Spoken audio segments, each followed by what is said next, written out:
Welcome to episode 3 of Page 94, the Private Eye podcast, now officially with more episodes than David Cameron has ever won general elections. Specifically, 3 more episodes than David Cameron has ever won general elections. Later on, I'll be talking to Jane Mackenzie about the crisis in higher education, and to Ian Hislop about the crisis in Piers Morgan. But before all that, it's election time. The Queen has dissolved Parliament using a special button she keeps about her person at all times. David Dimbleby has been summoned from the ether by a circle of BBC executives standing around an old swingometer and chanting the shipping forecast backwards. In just 5 incredibly long weeks, we will probably not quite have another government. And in spite of all the excitement, a huge aura of tedium hangs over the entire campaign so far, because we know that at the end of the 90 minutes of the Westminster Cup Final 2015, neither team will have won. In fact, one of the teams will probably have to patch up a coalition with a smaller team in order to desperately claim victory.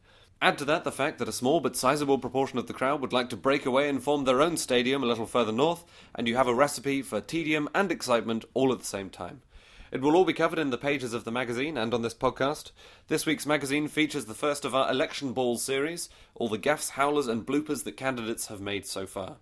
Already we've received some examples of candidates who've managed to misspell the name of their own constituency in their election literature. We haven't yet found anyone spelling their own name wrong yet, but it can only be a matter of time. This week we also heard about the constituency of Edisbury in Cheshire, in which 3 out of 5 candidates used to belong to a different party than the one they're now standing for. The UKIP candidate, unsurprisingly, used to be in the Conservative Party until 2010 when he defected. The Green candidate was in the Liberal Democrats until 2011 when he defected. And the Lib Dem candidate used to be in the SDP apart from a brief spell in 1992 when he signed a press release urging people to vote for John Major and saying another Lib Lab pact would be dismal. If you can find any better examples of Pass the Party in your own constituency, please do send them in to us.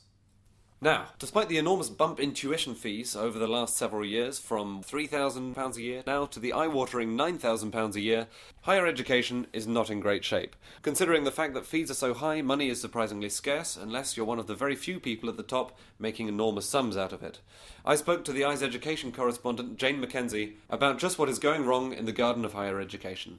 I started off by asking her what the effect of the tuition fee rise had been on students themselves. I think there was certainly a year when it dipped very badly. I think partly because anyone who could had gone as quickly as they could, and the sort of whole year out wasn't taken in order to avoid being in that first year that had to pay it. But yes, I think on the whole people still realise that they're going to have to shell out, they're going to have to put themselves into debt because they have to have that qualification for more and more careers that maybe, many would argue, don't require the qualification, except you'll never get through the door without it. It's interesting. One point of opposition that wasn't made as much as I thought it would be is that it'll affect the kind of degrees that people do. People will take degrees where they know that there's a chance of a higher paying job at the end of it, and it might have a knock-on effect on certain kinds of degrees. Absolutely. I think, yes, the humanities are going to suffer to some extent because they're not being pushed as a degree that leads directly into a career, and universities are very much measuring themselves on what careers they're getting people into rather than whether they're producing well-rounded thinkers these days. Right. So. You've written a lot, I think, about university funding in particular and where universities are getting their money from. And it's not all from students paying £9,000 a year, is it? Absolutely not. No, a huge chunk of the university's funding comes from the research funding, and certainly that guides an awful lot of what decisions are made about where to focus and whether the focus is on teaching or research. So what proportion of your staff's time is actually ever spent with undergraduates at all? And the research funding, just to be absolutely clear, is that governmental or is it external? Is it business driven? It's a bit of everything. There's the research councils who proportion out the government funding for research, and then, for instance, if you're a large medical university, then you may be getting funding from bodies like Wellcome Trust or Cancer Research to fund those things. And then if you're running an aviation engineering department, you may be getting funding from Boeing. Right. So there's a lot of different funding streams that universities are taking into account. And they're interested in the research, obviously. They provide the funding, therefore they expect research to be carried out.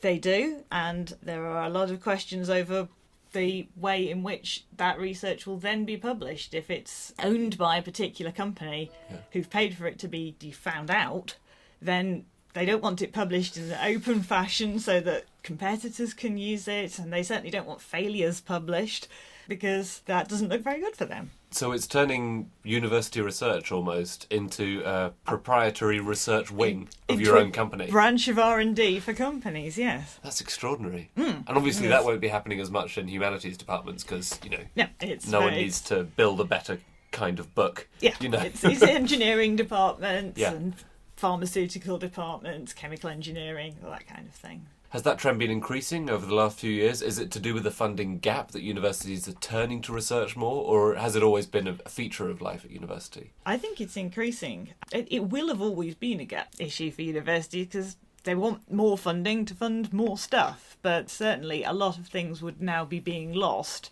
and are being lost because there isn't funding from a sort of central government resource for various things. So they're then having to look elsewhere for the money. Right. Are there any particular kind of things that are being lost? Yes, I mean, to look at the institutions that are slightly wider than universities, things like Kew, which is a massive research institute, they've lost an enormous amount of funding that was going into globally important plant science. And if you lose that as a data source, then you can't get it back quickly. Anything where you've kept a big amount of data over a long period of time, then if you stop doing the research, it's not like you can pick it up again next year. All your plants have died. It's no good. You can't sort of not water everything for a year and carry on. So this funding balance, or rather imbalance, between money you're getting from undergraduates, money you're getting for research, it must lead to pressure being exerted on people, surely. I mean, you're not free to do pure research. No, absolutely. And for individual academics, quite a few universities now are setting specific financial targets for how much money your research will bring in. So, for instance, in the current issue, we have the story of an academic at Bristol University who was given targets for her veterinary medicine research to bring in a certain amount of funding. And when she failed to make that target, they fired her. Now, she is really well liked by her students. She teaches an important area that they will need as vets. And her research is extremely good. But it was turned down for grant money. So they've got rid of her. And that's far from an isolated case. There are more and more universities starting to set individual academics financial targets as if they were working in some kind of marketing firm or something. Yeah. There isn't enough research money to go around, so some people will miss their targets, no matter how good their research or their teaching is. Right. I wasn't at all aware of this as an undergraduate. You know, you have a very idealised, you pay some fees and then you go there and they teach you for a bit and that money ends up with them or it ends up with the university and they get a bit of it, Yes. But that seems to be not the case. Not at all. It's a very high pressure environment for academics at the moment, financially. The idea that what really counts to the university is the bottom line. How much money are you bringing them? Not how clever are you, how good is your work, how good are you at conveying that knowledge to other people. No, is that research worth a bit of cash? Well, you say that there's a huge squeeze on academics' financial standards. That's not the entire story, though, is it? Because I think there is a small number of people who are doing okay out of academia at the moment. Oh, yes. Vice-chancellors are doing very nicely. Their salary figures came out again this year, and at the top end, huge rises. So, yes, ordinary lecturers, department professors, all those kind of people pay freeze for years and years. But now at the top end, they're now averaging across all the universities $260,000 as a salary, but a lot of them are an awful lot more than that. Really? Yes. Are there any worst offenders that you can name and shame? The Vice-Chancellor at Nottingham Trent University, who's called Neil Gorman, it was his final year in the job, so he got a little bit of a bump on his money as he went, but what he got was £623,000 for that final year in the job. Wow. And that's about 4 Nice. times the Prime Ministerial salary. Not that the Prime Ministerial salary is some sort of benchmark which everyone has to abide by, but nonetheless, that is quite a striking figure. That is quite a huge figure. Yeah. Yes. And how do they justify these? And how, in fact, who makes the decisions about how their pay is doled out? University remuneration committees. Okay. And essentially what happens is they're all in a race to the top. So their argument is that they want to recruit the best person, and obviously such and such a university is offering the best person this much, so we will offer them a little bit more, and a little bit more, and a little bit more to overtake each other, because prestige is such a big deal for the universities. So there was a recent case in the Russell Group universities where they were all holding benchmarking exercises of their salaries against each other, and somehow all went up. Where the benchmark was a little unclear. Or they just moved the entire benchmark up, did they? Yes, okay. It's useful if you're all benchmark exercising. The bench was kind of floating freely. Wow. So. We're used to thinking of those practices as belonging to banks. Yes. Members of banks' committees or boards sit on each other's remuneration committees and they all decide, well, we've done hugely well this year. Terrifically, yeah. Yes. We all deserve a lot more money. It's very, very hard in our sector. We will have to have more money to make up for it. And so are the universities themselves profitable, to use that word? Or does this happen regardless of profits or losses? Oh, the salaries go up regardless of profits, losses, catastrophes, overseas campuses closing down, having your right to bring international students here taken away from you. No, their salaries still go up. Doesn't affect it Doesn't at all. affect those. Yeah. Okay. Oh, that's very nice to hear for them. They're doing very well. Jane Mackenzie there. The overall message seeming to be, don't go to university unless you've just received a job offer asking you to take up a post as Vice-Chancellor. Now, readers of the Eye this week might have spotted a little section entitled Eye Editor's Shame. This is the news that the editor, Ian Hislop, leads a clean life, according to no less grand a source than the Old Bailey itself. The fact emerged as part of a trial in which it was revealed that the former editor of the Mirror, Piers Morgan, had set his journalists onto trying to find dirt on the Private Eye editor.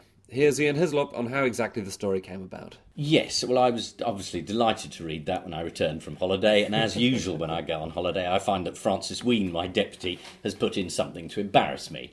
Francis obviously thought it was incredibly funny that nothing had been turned up about my life because it's so incredibly boring. It was something of a shock to find out that this story had again surfaced as part of quite a serious court case. We should say what the trial is as well, shouldn't we? Yes, this is a Mirror reporter called Graham Brough, who is on trial with a number of Sun journalists about paying public officials. This was a character witness who'd come in to say, well, you know, Mirror editors ask you to do quite extraordinary things. And this was meant to be, you know, general good character for these poor journalists. Anyway, one of the terrible things that he was asked to do was come and turn me over. I mean, it is funny that Piers decided that he would have his revenge. In the piece in the paper, I noticed it said this was because of an appearance on Have I Got News for You? I actually think the timing, as ever, you can't trust journalists to get any of these stories right. I think this campaign started in 2002, and it was because we were running stories about Piers and the City Slickers column. You may remember the editor of the Mirror was buying shares in companies that his city pages were then tipping, which is, on the whole, considered not to be ethical practice. But there were a number of reasons given in subsequent inquiries, many of them convincing, I'm sure. We ran something about Piers interviewing Alan Sugar, didn't we? We did. There are a number of interesting tales for anyone who wants to grab their index about this long feud. But anyway, it was partly that. It was partly because Piers was pontificating about marriage and fidelity, which again was not his strong point at the time. So, I mean, he was generally very, very cross with the Eye. Right. As tabloid editors go, they tend to be very thin-skinned. So if you say anything about them, despite the fact that every day they're running filthy love romp in, Benidorm, if you suggest anything about them, they go wild. So he decided that he would get me. What form did the campaign take exactly? Well, it started with a "Have you got any dirt on Hislop?" Right. Sort of huge banner headlines and trying to get his readers. But he actually put quite a lot of resources on it. There were a lot of Mirror reporters down at my house in Kent. Right. I got doorstepped every morning, when I was taking the children to school. I always say that to make myself look better. I was definitely doing the school run. So there were a lot of reporters down there, one of whom had a real shock because one of my neighbours is a former policeman who knew nothing about this and saw a bloke in a car, big former policeman, went up to him and said, "You a Fido? You better shift, mate." very scared reporter ran away. I got a phone call from my vicar. Again, he's a very sweet man. He said, I'm terribly sorry, but I've had a number of gentlemen from the Mirror ringing me up saying, have I got any dirt on you that I've given you in confession? And he was very upset, the vicar, but he was partly upset because the Mirror didn't seem to understand it. In the Church of England, we don't do confessions. And this, I was terribly shocked by this ignorance. The campaign eventually just died a death, didn't it? It did. Its high point was when he said, look how our campaign has destroyed his lot. And there was a picture of me with my arm in a sling, unshaven, looking terrible, which he'd taken outside a hospital where I'd had a big operation on my shoulder, and I did look terrible. But as the piece didn't quite explain, I looked terrible because I'd been under an anaesthetic. Yeah. I mean, we managed to break Hislop's arm and put him in a sling. It's not quite the same headline. It's not what you want as a tabloid to say, is it? It's not, and I think he was hoping for something better. But to be honest, I think the journalists' hearts weren't in it. I got the feeling as the campaign went on that they thought it was slightly humiliating to be put onto a job that was really just revenge for their boss. And they did. I mean, whatever the timing, they were convinced it was because Piers was so useless on Have I Got News. I see. To be fair, that's because Clive Anderson was very, very funny. He made some remark about editing a newspaper, and Piers said, well, what would you know about editing a newspaper? And Clive said, well, about as much as you. Ian Hislop and, by proxy, Clive Anderson there. That is all for this week's episode of Page 94. We do hope that you've enjoyed it. If you have, you might want to consider writing a review of us on iTunes, telling a friend about the podcast, or simply sitting quietly in your home thinking, I really enjoyed that podcast. If you haven't enjoyed it, of course, please observe silence to the grave and beyond on this matter. If you'd like to get in contact with us, or if you're one of Britain's Vice-Chancellors and you'd simply like to send us some of your money, you can email podcast@private-eye.co.uk. Thanks again, and we'll be back in a fortnight with another of these. Goodbye.